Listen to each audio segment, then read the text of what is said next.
The Coach Prime effect. More revenue, more cameras on your team. The spotlight is increased, leveling the playing field. Better yet, exceeding the playing field. This is what you get with Coach Prime. And this is a change that all HBCUs need. Never in HBCU history have we seen a spring game being on an ESPN channel. This will be on ESPNU, so it's not going to be on ESPN 15. And what a wonderful thing, and I'll chime in.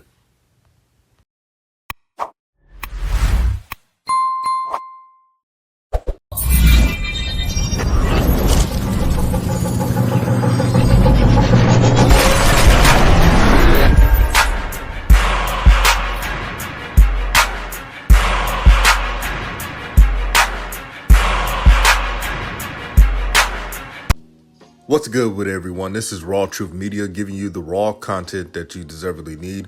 Peace and blessings and peace and love to everyone that's listening. The past 2 days I've been under the weather, sick. Now I'm feeling better. You probably can hear it on my voice. Still recovering, but I'm good now.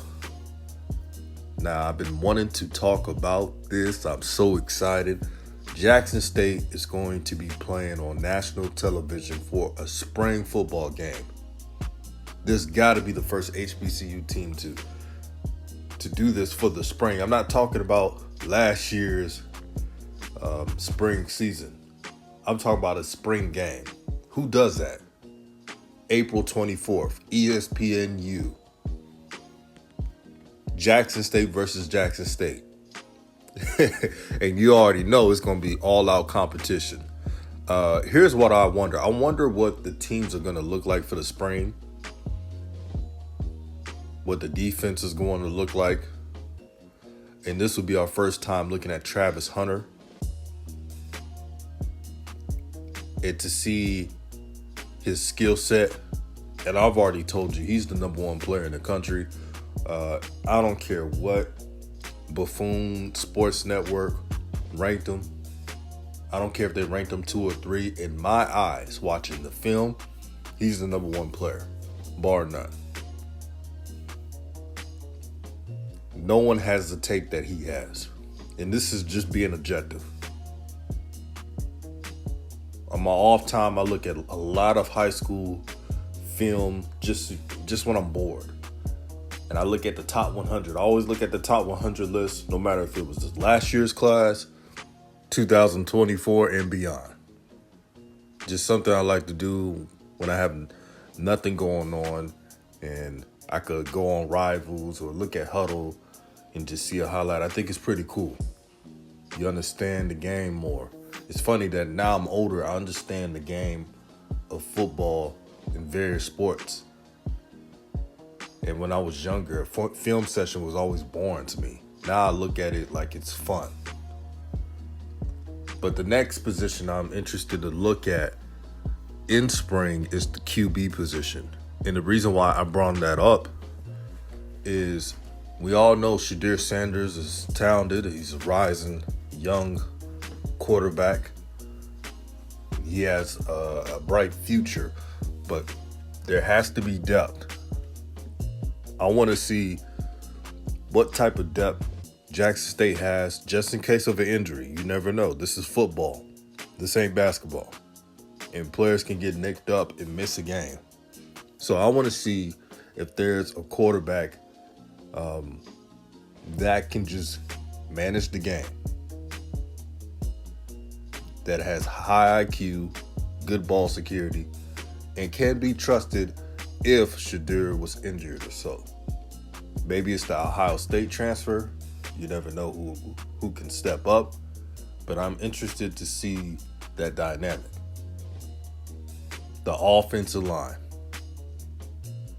I know it. You know it. The whole world knows it.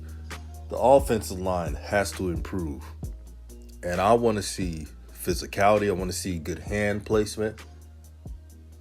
I want to see the thrust when they push a defensive player. And in my opinion, I truly believe the offensive line wasn't physical enough. Now, this is just what I think. I may be wrong, but this is what I think. I think the lack of physicality was there. Also, mental. So many penalties.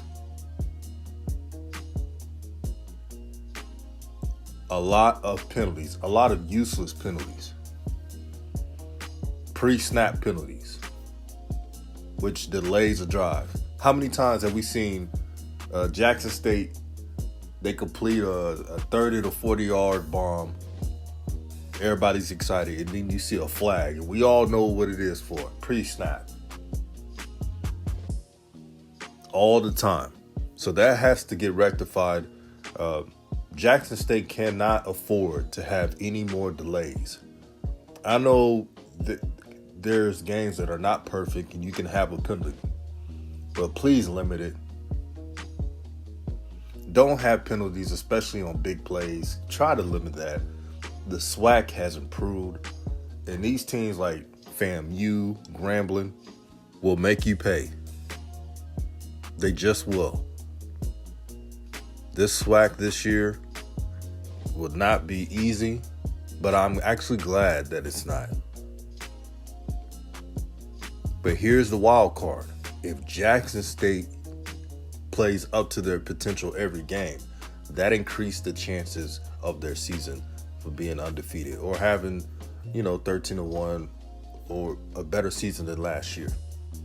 And lastly, on this topic of spring football, the matchup of the spring game will be the wide receivers and the DBs. Malachi Wyman versus either DeJohn Nugget Warren, or if he goes on the other side, Travis Hunter, who's going to stick out, the young receivers versus the young DBs. It's going to be something to see in what this new offense looks like with Brett Bartolone. Will it be efficient?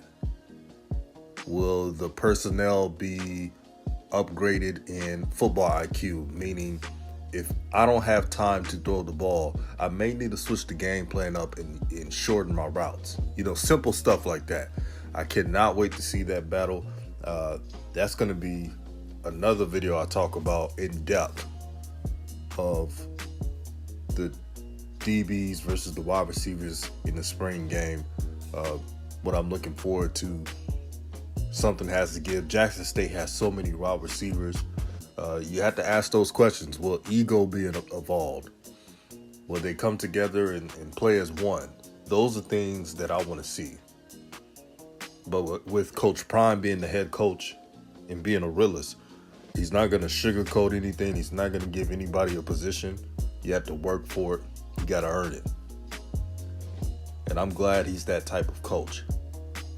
And lastly, before I go, shout out to AD Ashley Robinson for winning the NACDA Athletic Director of the Year.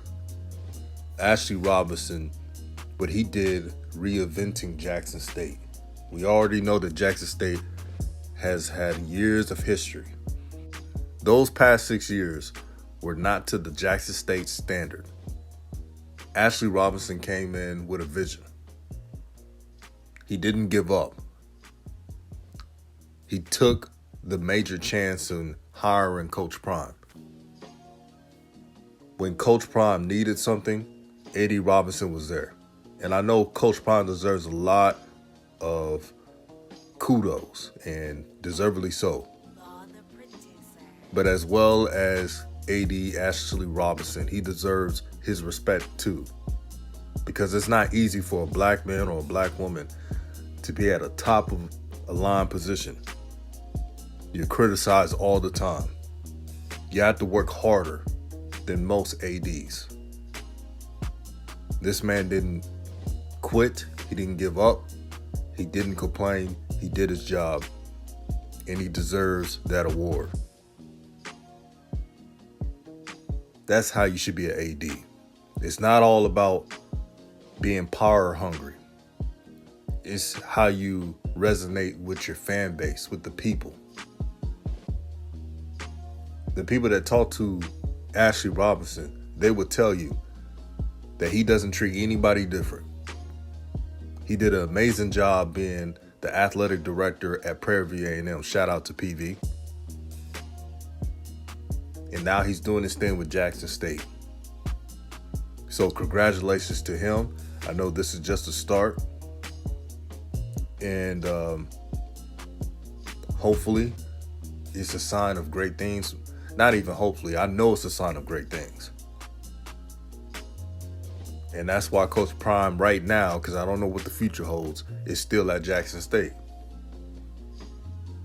Because I know people don't want to hear this, but this is Raw Truth Media. We're going to keep it real with the family. What Ashley Robinson does for Coach Prime, a lot of ADs wouldn't do. These Power 5s and PWIs, the boosters have most control because they have most of the economic backing. Example like Alabama. Alabama, most of their boosters are billionaires. You think a head coach is going to tell a billionaire what to do? And that's how it is. See, at Jackson State, Coach Prime could be himself. It doesn't have to shuck and jive or be a yes man to the booster club. He is his own man here, and that's real power. So that's a blessing, having an AD like Ashley Robinson, who sees the same vision as you do. This is amazing time. But I want to say I appreciate all the love and get well messages from the subs, man. I appreciate every single one of y'all. Please like the video, share the video. This is Raw Truth Media. I'm back like I never left. Peace.